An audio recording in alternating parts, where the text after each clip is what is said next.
Lima sila, lima pilar penopang bangsa, janji tentang kemanusiaan, janji tentang keadilan. Namun, apa arti janji itu ketika seorang ibu di Bandung memilih mengakhiri hidupnya bersama dua anaknya?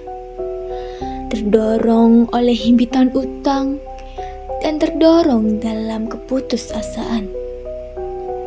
Apa yang seharusnya dilakukan dan apa yang sebaiknya direncanakan.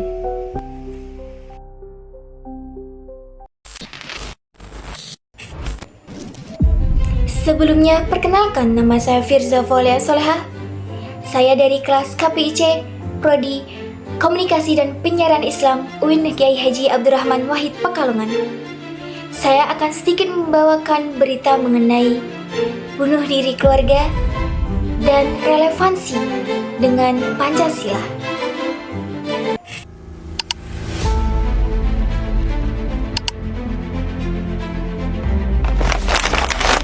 Ini bukan hanya tragedi keluarga. Ini adalah ujian nyata bagi setiap sila dalam Pancasila yang kita genggam. Apakah kita telah gagal menjadikannya kenyataan hidup?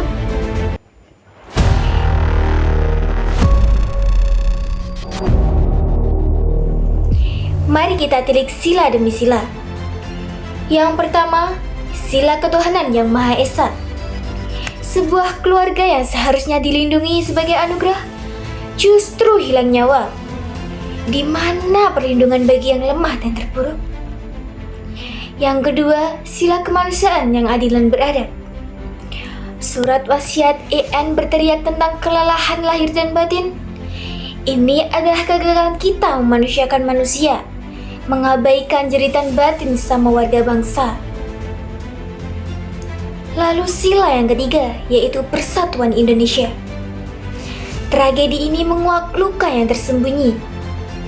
Luka kesenjangan ekonomi, luka kesenjangan pekerjaan, dan sosial yang membuat sebagian masyarakat terasing dalam keputusannya sendiri, sehingga mereka merasa tak ada jalan keluar yang kolektif. Lalu inti pertanyaannya adalah ada di sila kelima, yaitu keadilan sosial. Kasus ini menunjukkan bahwa keadilan seringkali berbayar mahal. Keadilan hukum butuh biaya, keadilan ekonomi butuh akses dan peluang, dan ketika seseorang terjepit oleh utang dan tak melihat masa depan, di manakah keadilan sosial itu berada?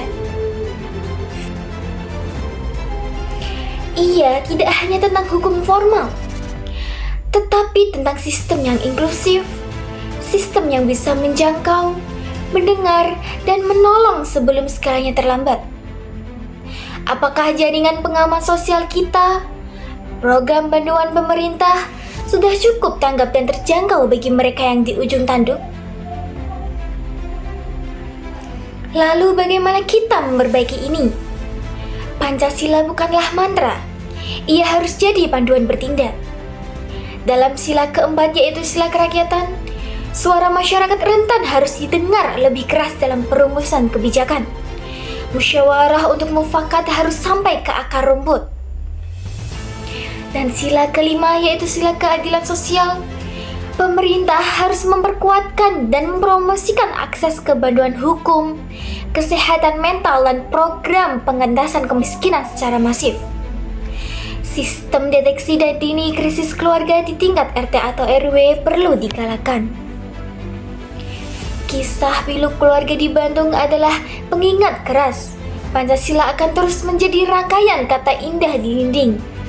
Jika kita lupa bahwa kelima silanya adalah komitmen untuk berempati, melindungi, dan bereaksi nyata. Mari jadikan tragedi ini sebagai momentum untuk mengevaluasi. Sudah sejauh mana kita sebagai bangsa menghidupkan Pancasila dalam setiap kebijakan, dalam setiap kepedulian kita?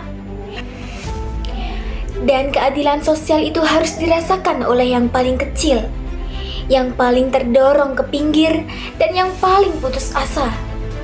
Itulah ujian sebenarnya.